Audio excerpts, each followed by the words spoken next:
नमस्कार दोस्तों, आपका स्वागत है आपके अपने चैनल स्टडी वाइन्स ऑफिशियल पर। तो आज की इस वीडियो में हम विश्व के प्रमुख जलप्रपात को कवर करेंगे। तो इससे पहले हमने भारत के सभी प्रमुख जलप्रपातों को पढ़ लिया है। अगर आपने वो वीडियो नहीं देखी तो इंडियन ज्योग्राफी की प्लेलिस्ट में जाकर ज़रूर देख लेना। तो हमने भारत के सभी जलप्रपातों के बारे में पढ़ लिया। आज हम विश्व के सभी प्रमुख जलप्रपातों को कवर करेंगे। तो पहले हम सभी जलप्रपातों को पढ़ेंगे और लास्ट में प्रीवियस ईयर क्वेश्चन को भी कवर करेंगे। तो पहले वीडियो को आप पूरा एंड तक देखें और लास्ट में प्रीवियस ईयर क्वेश्चन ज़रूर अटेम्प्ट करें। तो थोड़े से ही जलप्रपात हैं जो आपको याद करने हैं और यही एग्ज़ाम में बार बार रिपीट होते हैं। तो चलिए बिना देरी किए हुए वीडियो को शुरू करते हैं। तो चलिए वीडियो की शुरुआत करते हैं और सबसे पहले देखते हैं कि आखिर जलप्रपात कहते किसे हैं, यानी कि वाटरफॉल्स कहते किसे हैं। तो जलप्रपात उस स्थल को कहते हैं जहां से नदी का पानी पहाड़ की चट्टान से नीचे भूमि पर गिरता है, उसे हम जलप्रपात कहते हैं। इंग्लिश में वाटरफॉल कहते हैं और उर्दू में झरना कहते हैं। तो ये एक ही चीज़ है, जलप्रपात, झरना या वाटरफॉल, ये एक ही चीज़ है।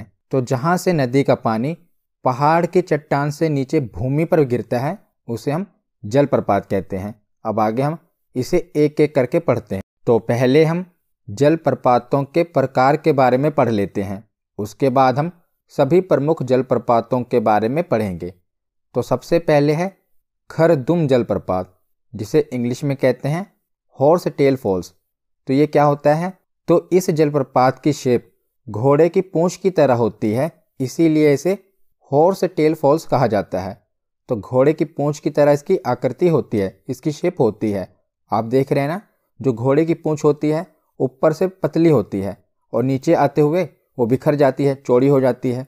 उसी प्रकार ये जलप्रपात है, ऊपर से इसकी जो धारा है पतली है, आगे जाके चौड़ी हो जाती है। तो हॉर्स टेल की तरह इसकी जो शेप है, इसीलिए इसे हॉर्स टेल फॉल्स कहा जाता है। याद रखिएगा, खरदुम जलप्रपात। अगर उदाहरण बताऊं तो भारत का जोग जलप्रपात भारत में है ना, कर्नाटक में। मैंने आपको भारत के जलप्रपात में बताया था कि जो जोग जलप्रपात है ये भारत के कर्नाटक में है, शरावती नदी पर। तो जोग जलप्रपात इसका एक उदाहरण है जो कि खरदुम जलप्रपात की तरह है। उसके बाद अगला जलप्रपात है ढालू जलप्रपात। तो इसे ढालू जलप्रपात क्यों कहते हैं? तो ढालू जलप्रपात के नाम से ही क्लियर है, जिसमें आप देख रहे हैं कि जिस जलप्रपात का पानी ढलान से नीचे की ओर गिरता है, जैसा आप देख रहे हैं ना कि ढलान से नीचे की ओर पानी गिर रहा है, इसे हम ढालू जलप्रपात कहते हैं, क्योंकि इसमें जो झरने का पानी होता है एक तीव्र ढलान से नीचे की ओर गिरता है, जिसे ढालू जलप्रपात कहा जाता है। तीसरा जलप्रपात है पंखा जलप्रपात, यानी कि फैन फॉल्स। तो पंखा जलप्रपात इसे क्यों कहा जाता है? तो इसकी जो शेप है वो पंखे की तरह है, इसीलिए इसे पंखा जलप्रपात कहा जाता है। आप कह रहे होंगे कि इसकी शेप पंखे की तरह कहाँ पर है? अब देखिए, है ना पंखे की तरह। तो जो हाथ वाला पंखा होता है ना, आपने देखा होगा कि चाइनीज़ मूवीज़ में देखा होगा कि वो इस पंखे का इस्तेमाल करते हैं। तो इस प्रकार इसकी शेप है, तो इसीलिए इसे पंखा जलप्रपात कहा जाता है, फैन फॉल्स। अगर उदाहरण बताऊँ तो यूएसए का जो यूनियन फॉल्स है वो इसी का एक उदाहरण है, जिसमें जो पानी होता है ना, ये जो हाथ वाला पंखा होता है इस शेप का होता है, ऊपर से बिल्कुल पतला और नीचे की तरफ ये बिखरता हुआ चला जाता है ट्रायंगल की शेप में। तो इसे पंखा जलप्रपात कहा जाता है। अब हम आगे देखते हैं। तो अगला जलप्रपात है विभक्त जलप्रपात, जिसे इंग्लिश में कहते हैं सेगमेंटेड फॉल। तो सेगमेंटेड फॉल से ही आपको क्लियर हो गया होगा कि जो जलप्रपात जिसमें क्या होता है, पानी अलग अलग झरनों से नीचे की ओर गिरता है। जैसे आप देख रहे हैं ना, ये जो जलप्रपात होता है ये सेगमेंट में, मतलब कि एक ही जलप्रपात में कई सारे झरने जो हैं नीचे की ओर गिरते हैं। जैसा कि आप इस जलप्रपात में देख रहे हैं, इसमें 4 झरने नीचे गिर रहे हैं। है ये एक ही जलप्रपात, पर ये सेगमेंटेड है, इसे सेगमेंटेड फॉल कहा जाता है। उदाहरण के लिए बताऊं तो भारत का शिव समुद्रम जलप्रपात वो एक सेगमेंटेड फॉल है, यानी कि विभक्त जलप्रपात है। उसके बाद है पांतिक जलप्रपात, यानी कि टियर्ड फॉल्स। तो पांतिक जलप्रपात में जो पानी होता है वो स्टेप वाइज नीचे गिरता है, जिस प्रकार सीढ़ियाँ होती हैं ना उसी प्रकार जो पानी होता है वो स्टेप वाइज नीचे गिरता है, उसे प्रांतिक जलप्रपात यानी कि टियर फॉल्स कहते हैं। उसके बाद है हिमाद्री जलप्रपात, इंग्लिश में कहते हैं फ्रोजन फॉल्स। तो ये तो नाम से ही क्लियर है।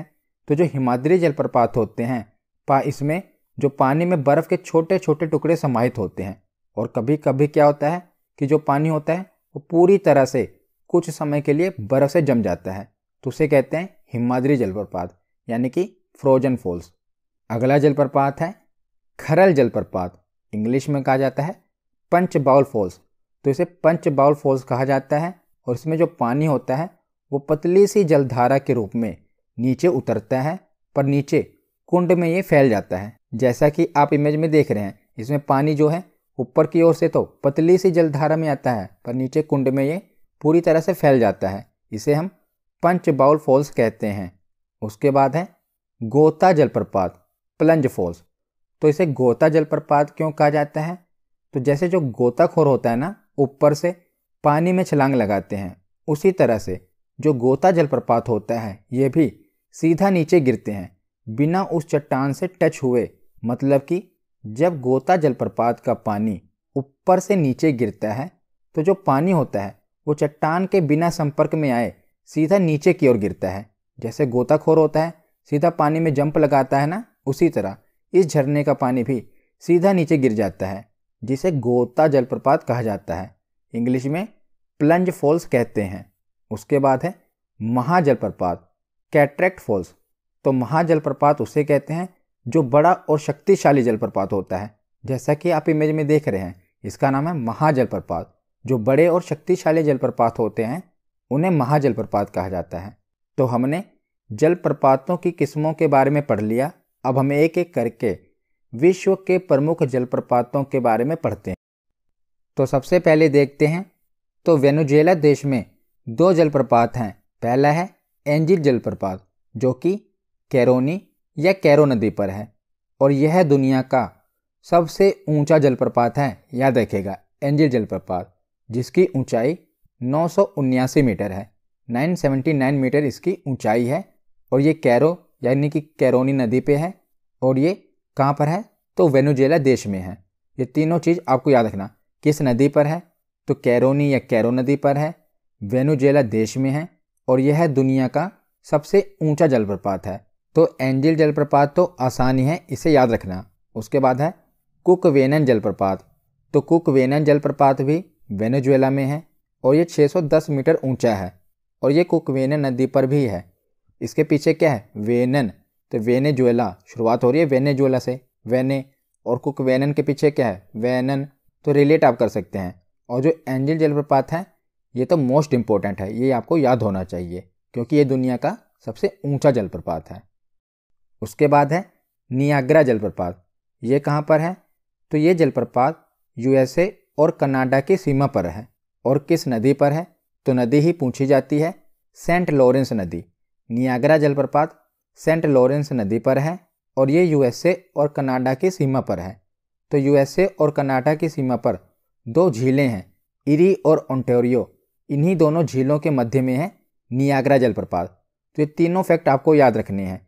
नियाग्रा जलप्रपात है किस नदी पर? सेंट लॉरेंस नदी पर है। किन 2 देशों के बीच सीमा पर है? तो यूएसए और कनाडा की सीमा पर है। किन 2 झीलों के मध्य है? तो इरी और ओंटारियो झील के मध्य है। तो मैंने आपको विश्व की प्रमुख झीलों वाली वीडियो में बताया था ना 5 झीलों के बारे में, एक बार फिर आपको बता देता हूँ। तो मैंने जब आपको विश्व की प्रमुख झीलें पढ़ाई थी तो मैंने आपको बताया था कि कनाडा और यूएसए की सीमा पर 5 झीलों का समूह है जिसे ग्रेट लेक्स कहा जाता है। तो इन 5 झीलों के समूह को ग्रेट लेक्स कहा जाता है। और मैंने आपको शॉर्ट में याद भी कराया था कि होम्स, HOMES, होम्स से आप इसे याद कर सकते हैं। H से ह्यूरॉन झील, O से ओंटारियो झील, M से मिशिगन झील, E से इरी झील, और S से सुपीरियर झील। तो ये 5 झीलों का समूह कनाडा और अमेरिका की सीमा पर मिलता है। तो इन्हीं 5 झीलों में से ओंटारियो झील और इरी झील के मध्य है नियाग्रा जलप्रपात। तो मैंने आपको दोबारा रिवाइज करा दिया इन 5 झीलों के बारे में, कई बार एग्जाम में रिपीट हुए हैं, ये याद रख लेना। अब हम आगे देखते हैं। तो उसके बाद है तो अमेरिका के कैलिफोर्निया में 2 जलप्रपात आपको याद रखने हैं। बस यही पूछा जाता है कि ये जलप्रपात कहाँ पर हैं।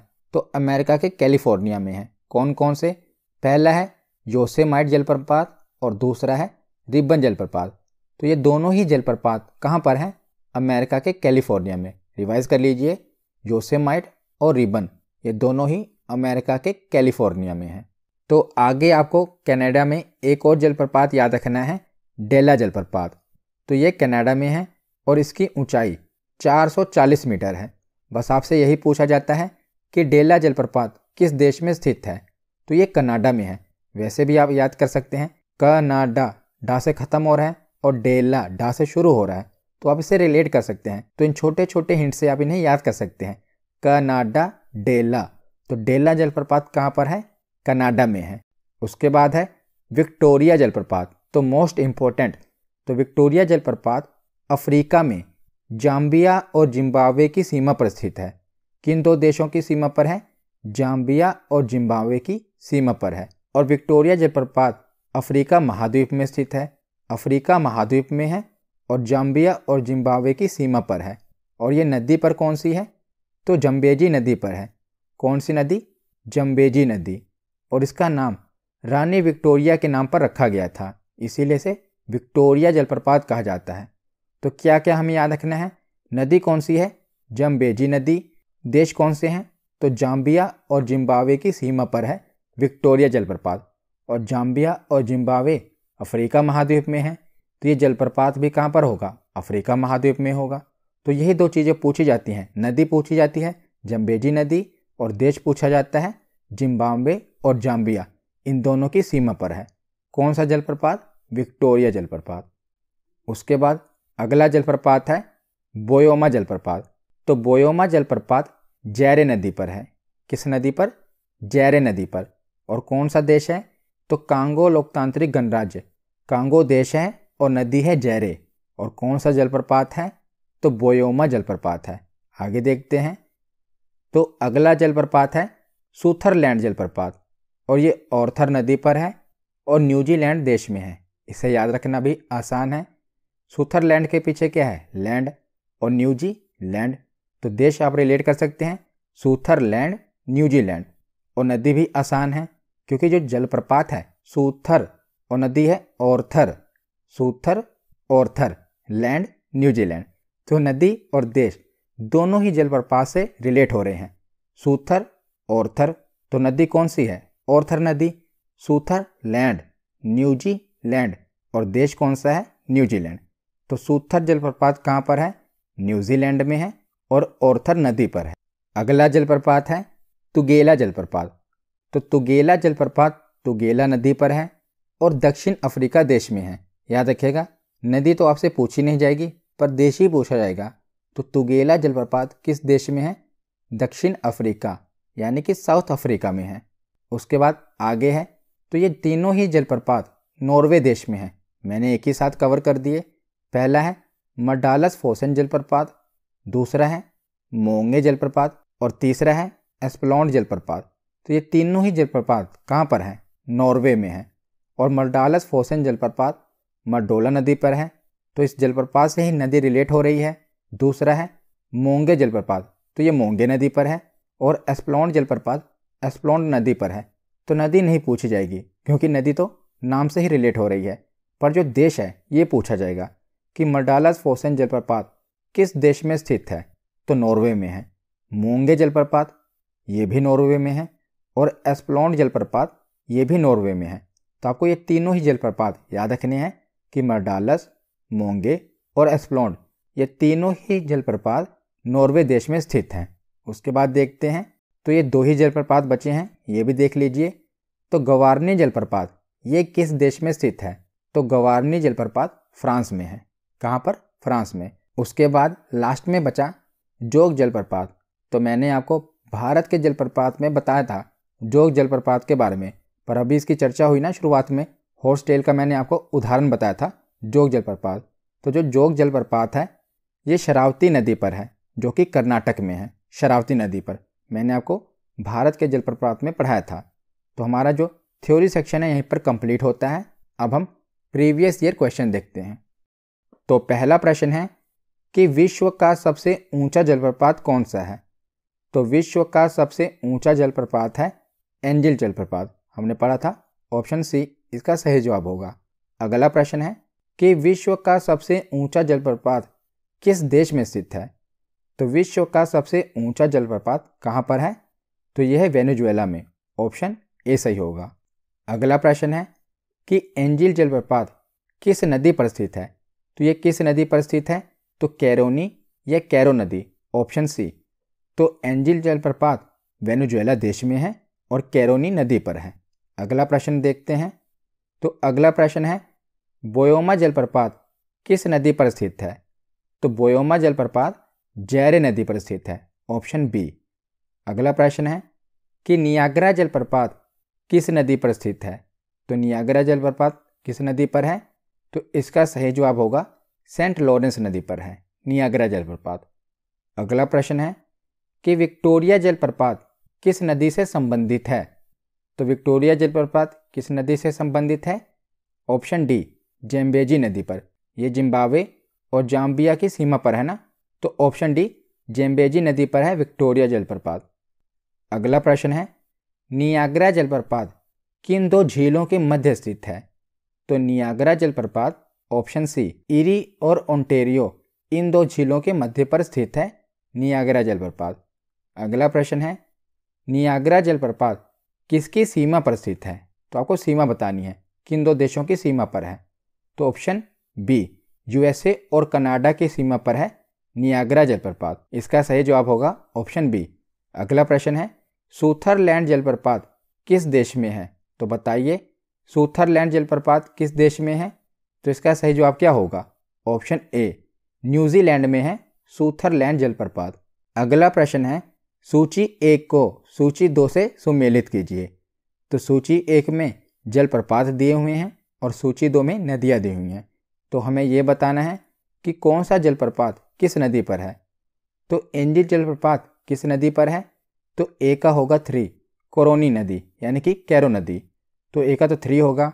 बोयोमा जलप्रपात किस नदी पर है, तो ये जैरे नदी पर है। बी का 4 होगा।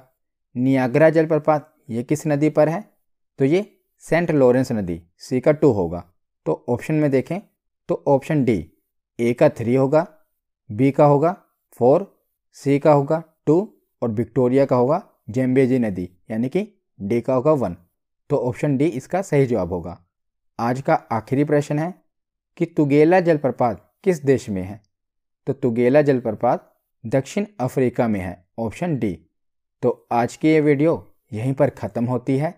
कैसी लगी ये वीडियो कमेंट सेक्शन में ज़रूर बताना। धन्यवाद।